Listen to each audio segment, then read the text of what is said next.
In 1972, the Smurl family moved into a modest duplex in West Pittston, Pennsylvania, a devout Catholic family. They were hoping for a peaceful life, but they were unaware that the house was already marked, not by a simple ghost, but by an ancient, malevolent force that was waiting to destroy everything they held dear.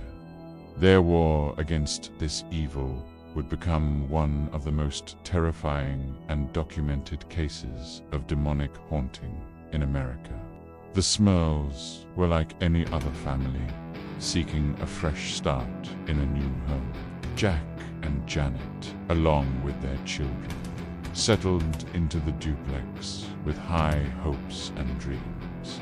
The house seemed ordinary enough, its weathered exterior hiding no obvious signs of the horror that lay dormant within its walls. Family photos from those early days show smiling faces, blissfully unaware of the darkness that was about to engulf their lives. At first, the phenomena were minor. The television would turn on and off. A rocking chair would move when no one was sitting in it. Faint knocking on the walls and footsteps upstairs when no one was there. The Smurl family tried to ignore them, believing it was just technical glitches or the creaks of an old house. But the real terror began when it became personal. As days turned into weeks, the unexplained occurrences grew more frequent and unsettling.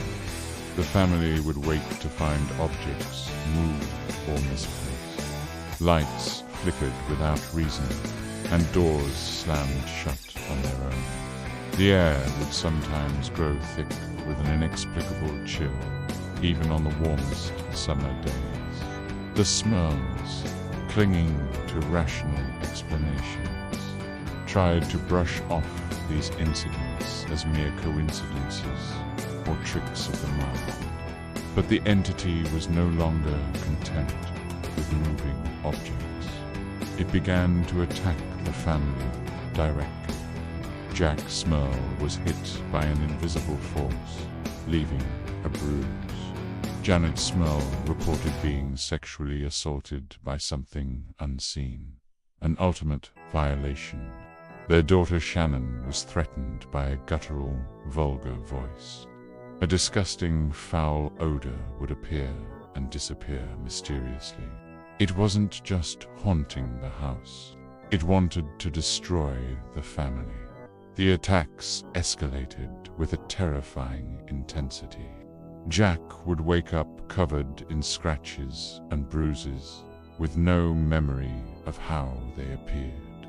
Janet felt an oppressive presence in the bedroom, a weight on her chest that left her gasping for air.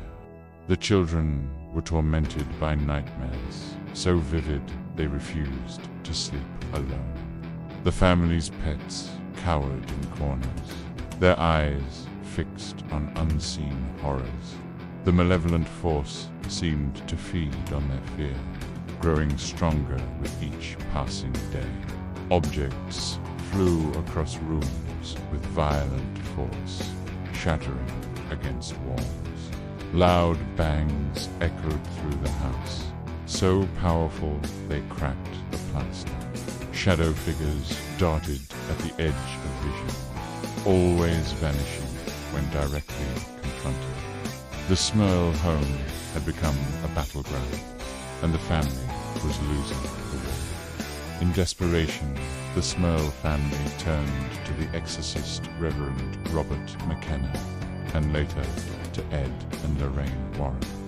After a thorough investigation, they confirmed that the family was being terrorized by not one, but 4 demonic entities, including a powerful demon that had taken possession of the house. Reverend McKenna performed multiple exorcisms, but each time the house and the entities reacted with even greater violence. With loud bangs, that cracked the walls and objects flying everywhere. The arrival of the exorcist seemed to enrage the entities. As Reverend McKenna began his prayers, the house itself seemed to come alive with malice. Windows shattered spontaneously, showering the rooms with glass. A foul, sulphurous stench permeated the air, so potent it made eyes water and throats burn.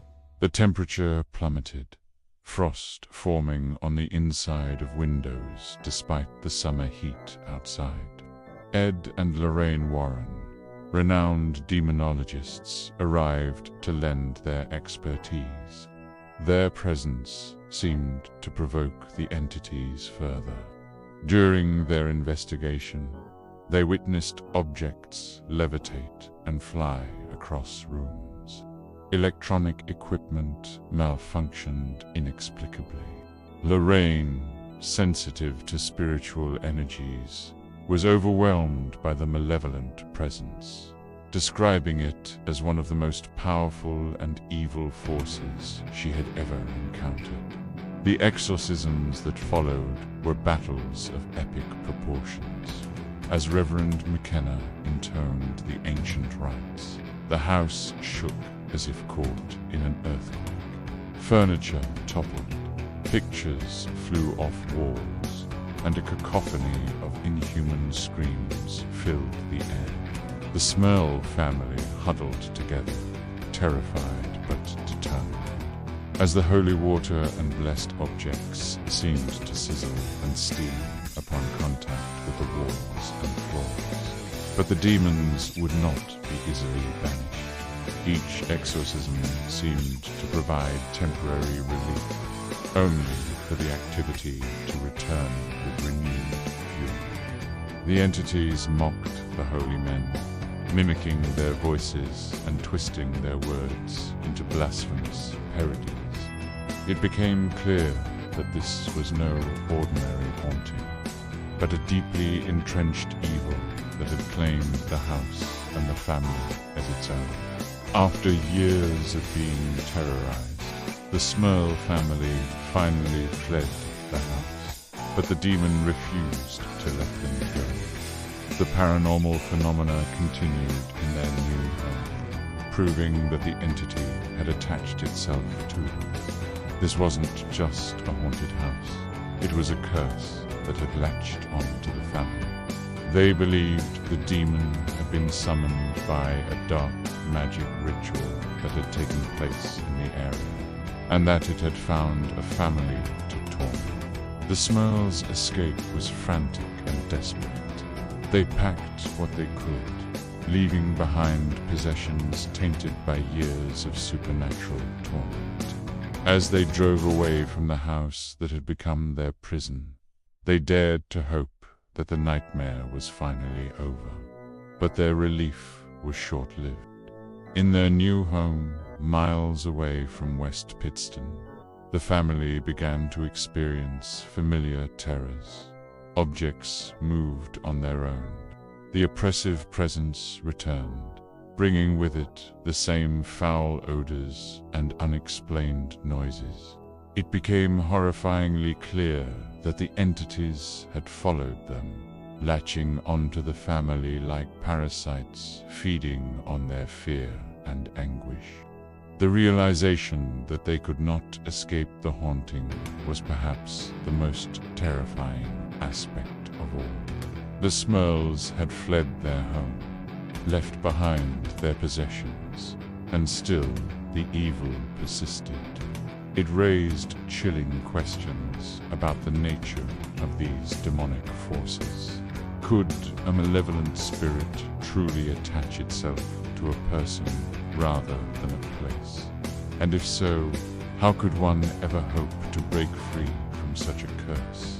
Experts in the paranormal suggested that the family had become the target of a powerful curse, possibly the result of dark rituals performed in the area long ago. The demon, they theorized, had been waiting for the right family to torment, and in the Smurls it had found its perfect victims. Their strong faith and close-knit family bonds made them both resistant to its influence and irresistible as targets for its malice. The Smurl case isn't just a haunting. It's a story of a family's resilience against pure evil. It raises a terrifying question. Can a malevolent spirit attach itself to a person instead of a place? And if so, how do you escape a curse that has no end?